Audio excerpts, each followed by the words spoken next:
All right, here's the deal.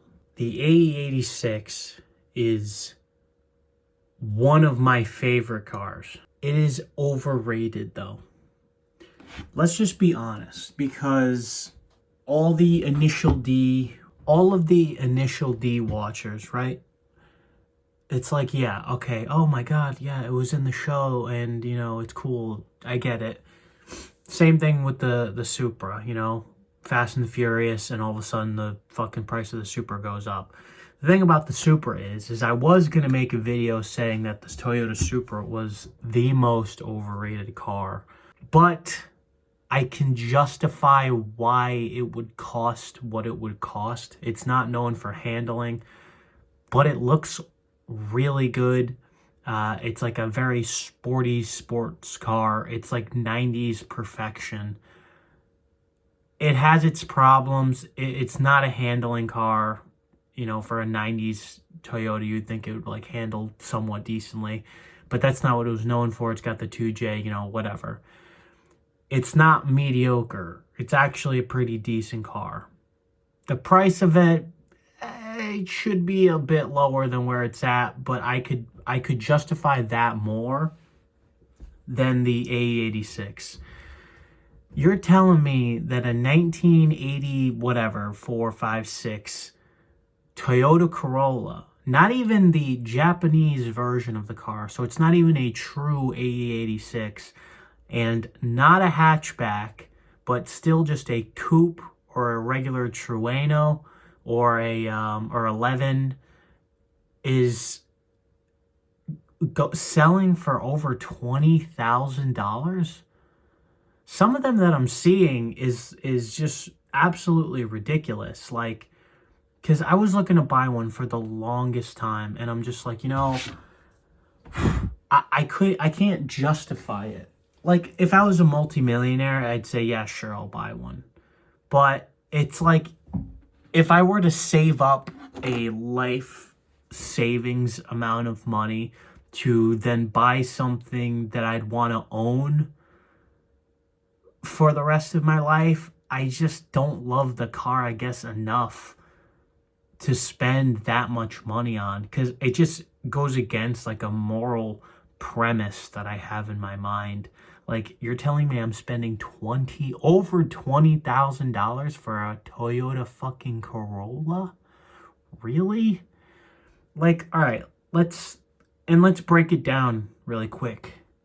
It's rear wheel drive. It's, the whole rear wheel drive, lightweight, low horsepower, fun handling car. The car does good what it does. It's not the best, but it does it somewhat decently. The 4AG engine is not a bad engine, but it's pretty mediocre. The Honda engines are just better. And every engine that came after that, especially for Toyota, it's like, there's nothing wrong with the 4AG. Like, the 4AFE is like the economy, so is the 7AFE, that's another economy, and the 4AG kind of is like supposed to be the performance version of the two. And it's just a mediocre engine. So even if you could build it and it can make decent power, it's just not common, and it's not worth spending the money. Like, you're going to be spending a ton of money trying to squeeze a lot of horsepower out of that car unless you turbo it.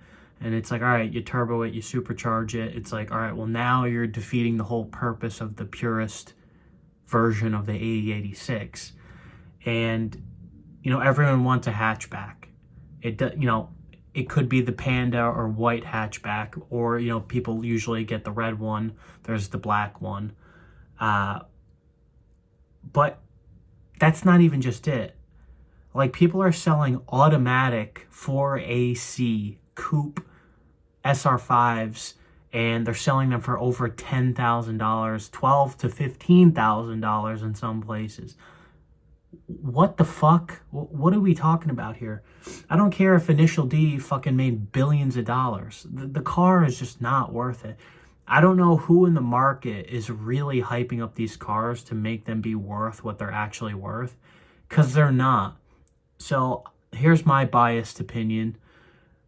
I'm a big Celica lover. I would rather have a, well, no, I actually wouldn't rather have a Celica. I would have liked, I do actually like the Corolla more, but I can't justify spending the money.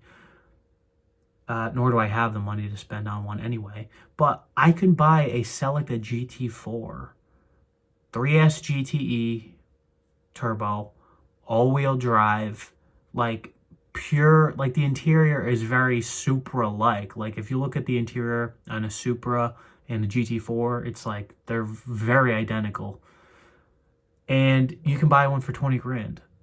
You can buy a GT4. You can pretty much buy a Toyota's version of the Evo for 20 grand from the 90s. GT4. We're talking a Toyota Celica GT4 car. And you can buy it for 20 grand. Meanwhile, a Toyota fucking Corolla is worth $25,000 in most places. Sometimes even more, depending on if it's a better model. Like, it could still be a factory 4AG.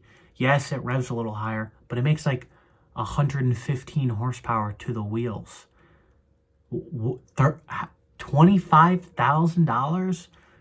Like, there's nothing inherently wrong with the car. It's just ridiculous. Like, you're telling me that all of these anime fuckheads are upping the prices of these things? And there's a thing going around of China, I guess, trying to make new molds for the car, new bodies. But, like, I'm looking into it, and it still doesn't seem worth it. Like, just buying the body without anything around it is going to be like $6,000. It's like, so I'd have to buy everything else, an engine, and I'd have to buy an entire everything to put in the car. And just the body alone is $6 grand. It's like you're going to end up spending more money than to buy. Like, like, it defeats the whole purpose for me. Like, I don't get it. Like, if that's the case, China should just re-release the car. Not actually, it's Japanese car, but China's making the models. So China should literally just make all the shit for the car and just sell the whole car as a whole. Like, I don't understand. If they have the patents to make the copies of the body, they might as well just do that. I don't understand. Doesn't make any sense to me. Because the only way I could see that that's feasible is if you buy the body and then you just rip apart a bunch of other random cars and Frankenstein it, like a Miata rear end, 350Z transmission, whatever Toyota motor you want, or like a K motor in the front. Like, because I can't justify putting factory shit in it. Like, I could figure out how to do it on a cheap budget, but the fact that you have to buy the body for $6,000, it's like, yeah, it's a rust-free body. It's got no glass. It's got no interior. It's got literally nothing. It's just the body. I could figure out how to get parts to build one for cheap, but it still just doesn't make any sense in the long run. So it's completely worthless. Like, the car, there's nothing inherently wrong with the car, but the prices of them need to go down. If somebody can leave in the comment section on why the prices of them are even up in the first place, it's beyond me, because the import laws for them are legal. I don't understand. It's like, why are they so expensive? Like, you go on Facebook Marketplace and you see some dipshits Toyota Corolla, not hatchback, but it's a manual, engine out of the car. The thing's like half wrapped. It's got like weird wheels on it. The thing's all fucked up, and they're selling it for over $10,000. Engine out. Like, it's a Toyota Corolla. Whoever is buying these, like, you shouldn't buy it.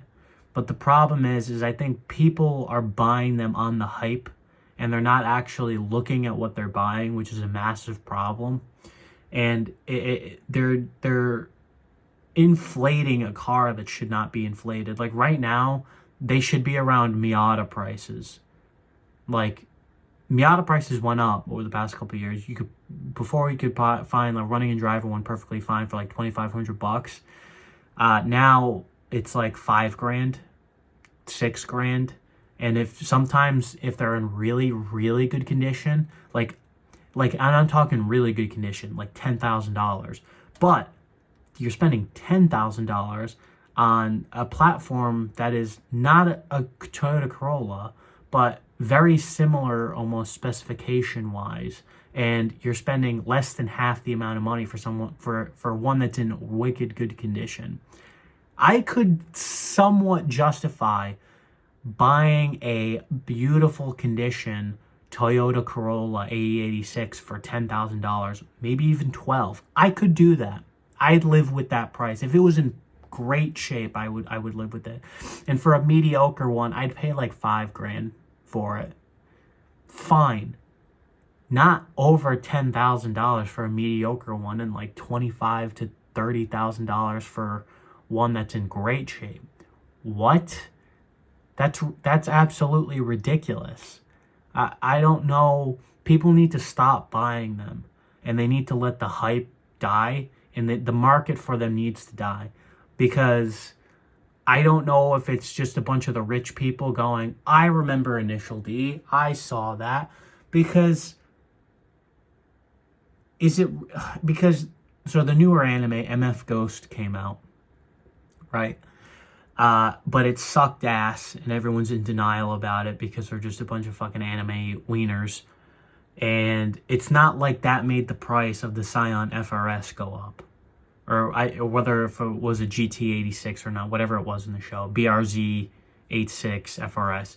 It didn't make the price of those cars skyrocket through the roof. So I'm not understanding the logic here. Like, what is making the AE86 popular?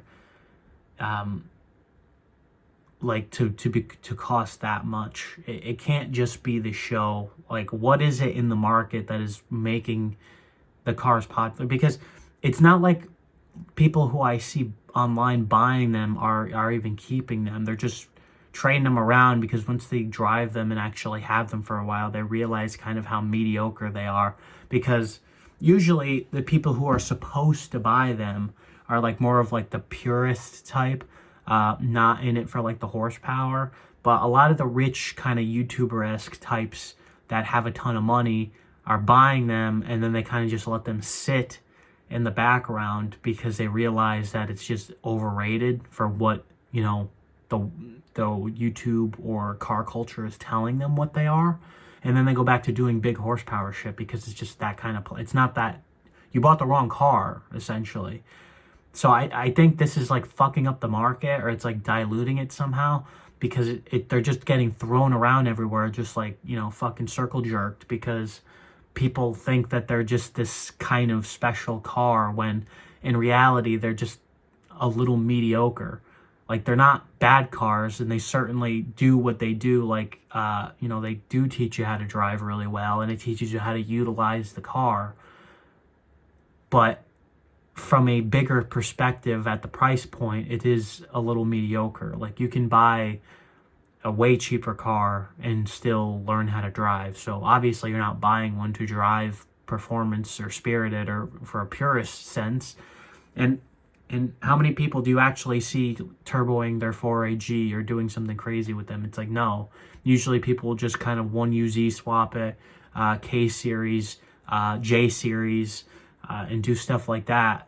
But, you know, because they want more horsepower, which would make sense at the price point if they were selling them at that much. But with the factory 4AG, which is what 95% of them have, it just doesn't make any sense. The car is more of a purist's car, I guess. It's not like even I could understand it more in Japan, but like I wouldn't even call the car a tuner car. Like, I would imagine that in like an EK or I guess if you want to talk Toyota, a Supra, even more of a Mark III Supra. Like, the AE86 right now is like more of a classic. It's not really like tuner-esque. Like, yes, it's like JDM tuner, but it's more 80s classic. It doesn't really fall in the category. And a lot of the tuner mentality kids are buying them, but then they're realizing that that's not their car. They're just kind of buying it on the hype train. So I'm not too sure. I just wanted to make a short video because I was thinking about it, and I like to hear people's feedback on stuff like that. So if you know why the prices are like that way, or if they're ever going to change, just let me know in the comments. See you later.